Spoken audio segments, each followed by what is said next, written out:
नमस्कार दोस्तों, मेरा नाम है उमंग और आप देख रहे हैं ट्रू बॉक्स इंडिया।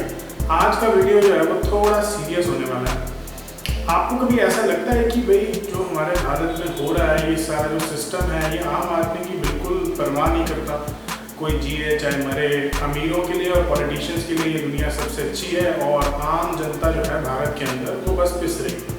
अगर आप मेरी बात से सहमत हैं तो ये वीडियो आपके लिए ज़रूर देखना बनता है, लेकिन अगर आप मेरी बात से सहमत नहीं हैं तो फिर तो ये वीडियो आपको और भी ज़रूरी है देखना। इस वीडियो में हम बात करने वाले हैं जो चंडीगढ़ के स्ट्रीट वेंडर्स यानी कि रेडी पटरी वाले, सड़क पर अपना सामान बेचने वालों के साथ हुआ।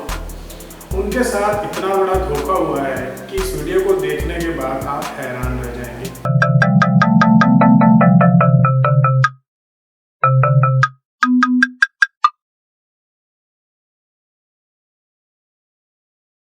ये तो सभी जानते हैं कि चंडीगढ़ शहर के अंदर सारे स्ट्रीट वेंडर्स जो थे अलग अलग सेक्टरों के अंदर, कोई अपना खाने पीने का सामान बेचता था, कोई कपड़े बेचता था, कोई कुछ और बेचता था। अपना जो भी कुछ छोटा मोटा बेच करके वो सड़क से अपना खाना पीना जो है रोटी कमाते थे और अपना गुजारा करते थे। लेकिन फिर सरकार ने एक एक्ट निकाला जिसको कहा street vendors and protection of livelihood act.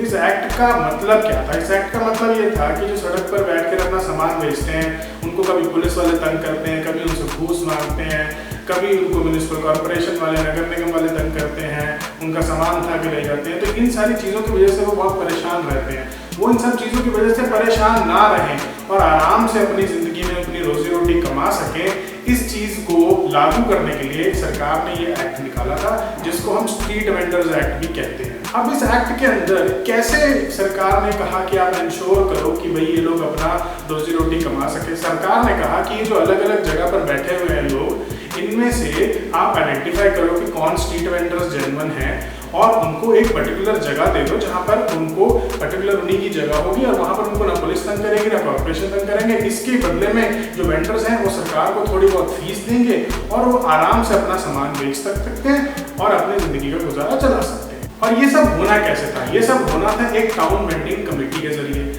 अब इस कमेटी के अंदर कुछ तो सरकारी मेंबर्स होने थे, नगर निगम के मेंबर्स होने थे, पुलिस के मेंबर होने थे, ट्रैफिक पुलिस के मेंबर होने थे और इस टाउन वेंडिंग कमेटी के अंदर कुछ मेंबर्स जो होने थे वो इलेक्टेड मेंबर्स होने थे, यानी कि वो चुनाव के जरिए स्ट्रीट वेंडर्स आपस में चुनाव करवाकर ऐसे कुछ वेंडर्स को अपना प्रतिनिधि बनाकर उस टाउन वेंडिंग कमेटी में भेजेंगे। तो इलेक्टेड मेंबर उनकी आवाज को उस टाउन वेंडिंग कमेटी में रखेंगे। अब ये टाउन वेंडिंग कमेटी इंपॉर्टेंट क्यों है? टाउन वेंडिंग कमेटी इसलिए इंपॉर्टेंट है कि कहाँ से वेंडर्स को हटाया जाएगा, कहाँ उन्हें बिठाया जाएगा, कितनी जगह में बिठाया जाएगा, कौन वेंडर कौन सी जगह पे बैठेगा, ये सारा का सारा फैसला टाउन वेंडिंग कमेटी ने करना था। कौन सा जोन वेंडिंग जोन होगा, कौन सा जोन वेंडिंग जोन नहीं होगा, ये सारा फैसला भी टाउन वेंडिंग कमेटी ने करना था। तो टाउन वेंडिंग कमेटी का सबसे अहम रोल है स्ट्रीट वेंडर्स की जिंदगी और उनकी किस्मत का फैसला करने में। अब इस इलेक्शन का प्रोसेस क्या है जिस इलेक्शन से स्ट्रीट वेंडर्स इलेक्ट होंगे टाउन वेंडिंग कमेटी में बैठने के लिए? इस इलेक्शन का प्रोसेस ये था कि एक वोटर लिस्ट बनाई जाएगी। उस वोटर लिस्ट में सारे स्ट्रीट वेंडर्स होंगे शहर के।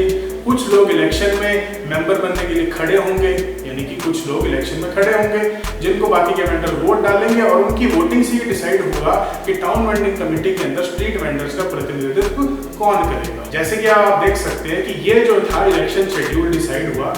ये डिसाइड हुआ कि इस डेट को जो है आप पर्चा भर सकते हैं इलेक्शन में खड़े होने के लिए, इस डेट को जो है पर्चा वापस ले सकते हैं, इस डेट को वोटिंग होगी, इस डेट को काउंटिंग होगी और फिर हमें ये पता लगेगा कि कौन मेंबर जो है वो इलेक्ट हो गए।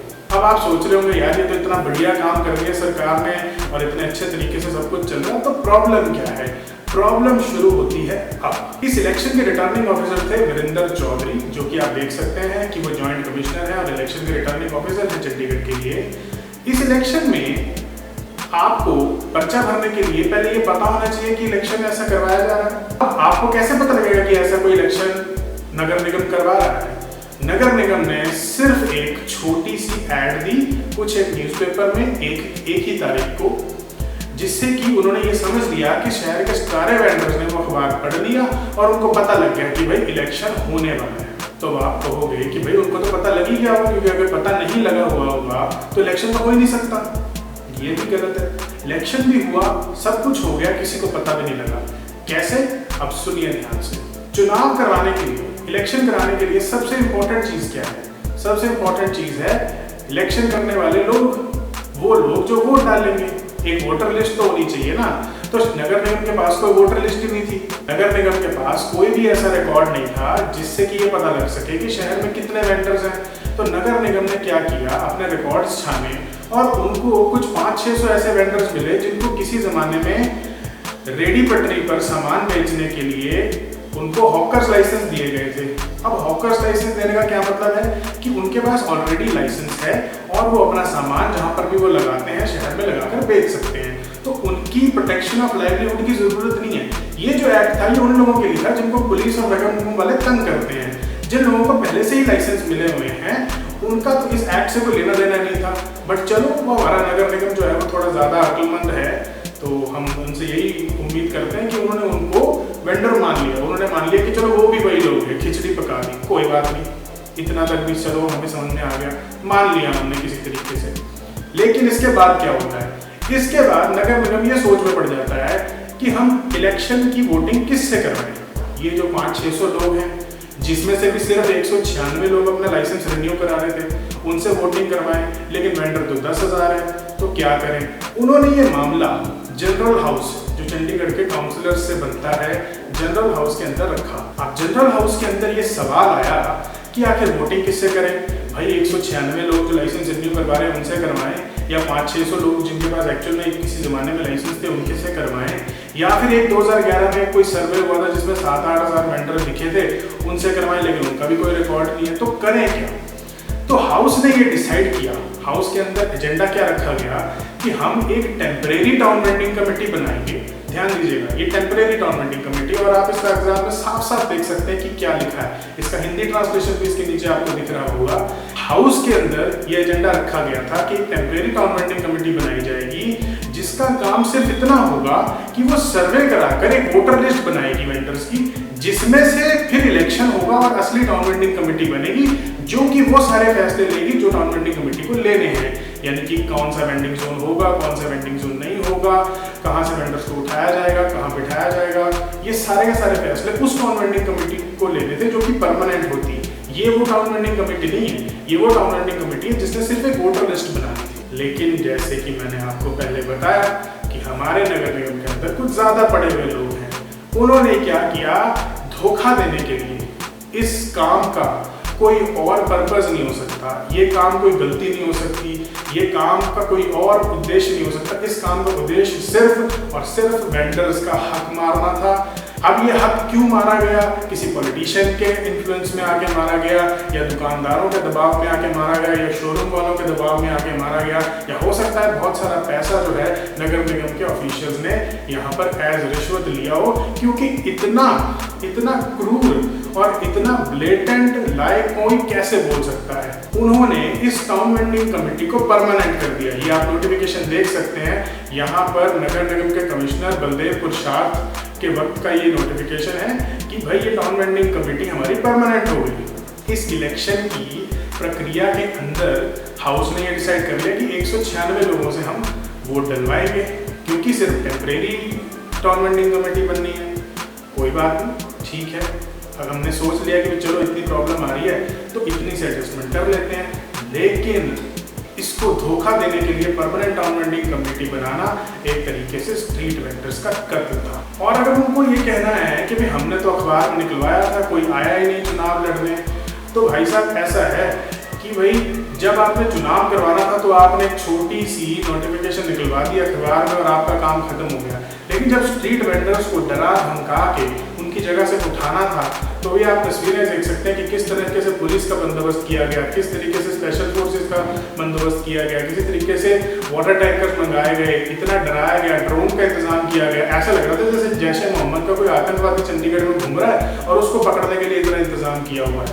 यही इंतजाम का 5% तो कम से कम उस वक्त किया जा सकता था जब वेंडरों को ये बताना था कि आपके इलेक्शन होने वाले हैं और आइए आप उसमें खड़े होइए और उसमें भाग लीजिए या वोट डालिए। अब आप एक बात बताइए, चुनाव क्या होता है?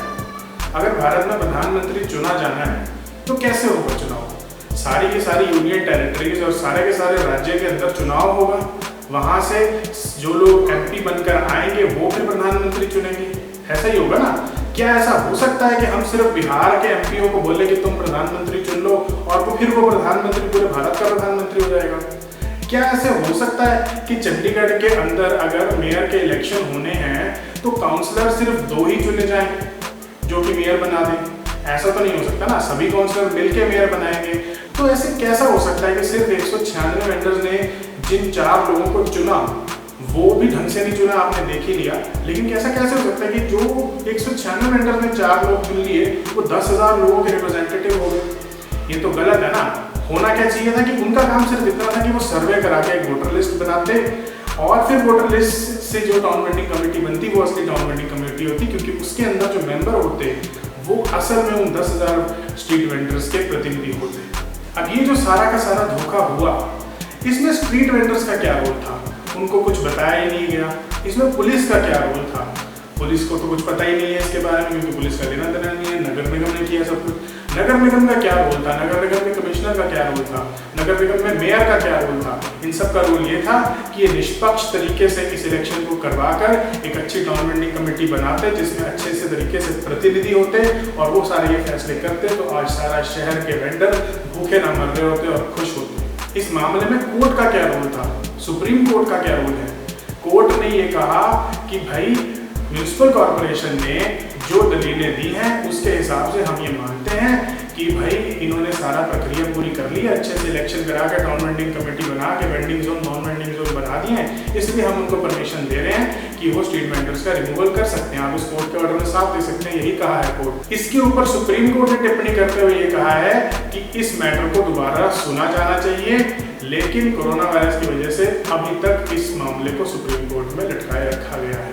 लेकिन पूछने वाली बात तो ये है कि इस सारे मामले के अंदर वो वकील क्या कर रहे थे जो वेंडर्स का केस लड़ रहे थे हाई कोर्ट में? क्योंकि सुप्रीम कोर्ट तक तो बात बाद में पहुंची, पहले तो केस हाई कोर्ट में पहुंच रहा था। क्या हाई कोर्ट के अंदर उन सभी वकीलों ने ये बताया कि इलेक्शन कितने गलत तरीके से हुए हैं? क्या उनको ये पता था कि इलेक्शन कितने गलत तरीके से हुए हैं? और एक वकील या 2 वकील की बात नहीं है, कम से कम भी 30 से 40 वकील इस केस पर अलग अलग वेंडर्स के सेक्टर्स के पार्टियों की तरफ से काम कर रहे थे। कुछ बड़े बड़े वकील भी हैं, कुछ ऐसे वकील भी हैं जिनका नाम लेना अभी मैं सही नहीं समझता, लेकिन वक्त आने पर जरूर बताऊंगा। ये वकील क्या सभी के सभी एक साथ नालायक हो गए? क्या इनमें से किसी एक को भी ख्याल नहीं आया कि कितना गलत तरीके से ये हो रहा है? तो क्यों ऐसा है कि ये 2 दलील जो आपको साफ साफ दिख रहा है कि इतने बड़े धोखे से इलेक्शन का झूठा चिट्ठा बना करके ये सब कुछ किया गया, क्या किसी एक वकील के दिमाग में भी नहीं आया कि इसको कोर्ट में जज को बता दें? क्यों किसी भी वकील ने ये सवाल नहीं उठाया कि माय लॉर्ड इलेक्शन तो हुए ही नहीं? क्यों किसी वकील ने ये सवाल नहीं उठाया कि भैया जो इलेक्शन हुए थे वो तो टेम्परेरी टाउन वेंडिंग कमेटी के इलेक्शन थे? किसी एक भी वकील को ये नहीं पता लगा। और अगर इन सबको ये नहीं पता लगा तो ये 40 वकील कैसे वकील बने? मतलब कोई छोले भटूरे बेचकर वकील बन जाता है क्या? क्या पढ़ाई लिखाई कुछ नहीं करी इन्होंने? या फिर इन सभी वकीलों के मुंह बंद कर दिए? क्या इन सभी वकीलों को इतना पैसा दिया गया उन लोगों ने जो ये चाहते थे वेंडर्स का केस वो ना ढंग से लड़े? क्या इन्होंने पैसे लेकर के अपना मुंह बंद कर लिया? या फिर इनकी पढ़ाई लिखाई के अंदर इनकी कोई पकड़ ही नहीं है जो इनको समझ में नहीं आया कि क्या हो रहा है, कागजों में क्या चल रहा है, कैसे नगर निगम शहर के वेंडरों को धोखा दे रहा है? ये काम को पकड़ना वकीलों की जिम्मेदारी थी, इसमें वेंडर्स का तो कोई रोल नहीं था। वो तो अनपढ़ है, अगर वो उनको इतनी समझ होती तो वो सड़क पर अपना सामान क्यों बेच रहे होते? सरकार को इसमें सोचना चाहिए। आज प्रधानमंत्री कहते हैं कि हमें भारत को आत्मनिर्भर बनाना है। ऐसे आत्मनिर्भर बनेगा भारत जो लोग अपना रोजगार खुद से कमा रहे हैं, आज उनको आपने पाई पाई का मोहताज कर दिया। क्या ऐसे आत्मनिर्भर बनेगा Bharat? Vocal for local, local चीज़ों को बेचने वाले, सस्ती चीज़ों को बेचने वाले, अगर उनके साथ ऐसा होगा तो आत्मनिर्भर बनेगा भारत। इस कहानी के अंदर इतनी चीज़ें हैं कि शायद मैं अगर सारा दिन बोलता रहूँ तो भी वक्त कम पड़ेगा। इतना बड़ा कांड हो गया, इसके जो अपराधी हैं, जो नगर निगम के अफसर हैं, जो नगर निगम के कमिश्नर हैं, वो सब खुले घूम रहे हैं। बताइए जरा कि क्यों ऐसे भारत में जिसके अंदर ये काले अंग्रेज लोगों का खुलेआम इस तरीके से कत्ल करते हैं, क्यों कोई चोरी चकारी ना करे? क्यों कोई नक्सलवाद में ना जाए? क्यों किसी का सरकार से और इस सिस्टम से विश्वास ना उठे? ये सारे के सारे सवाल आपको खुद से पूछने हैं और उन लोगों से पूछने हैं जो आपके साथ ऐसा करते हैं। इस वीडियो से मुझे कोई सब्सक्राइबर, कोई लाइक कुछ नहीं चाहिए। मैं सिर्फ आपको ये कहानी बताना चाहता था, और अगर आप इसके आगे की कहानी और इसकी डिटेल भी जानना चाहते हैं, जिसके बारे में मैंने जैसे कहा मैं सारा दिन बोलता रहूँ तो कम होगा, तो कमेंट्स में लिख कर ज़रूर बताइएगा। इसको हम आगे की वीडियोज़ में कवर करेंगे। धन्यवाद।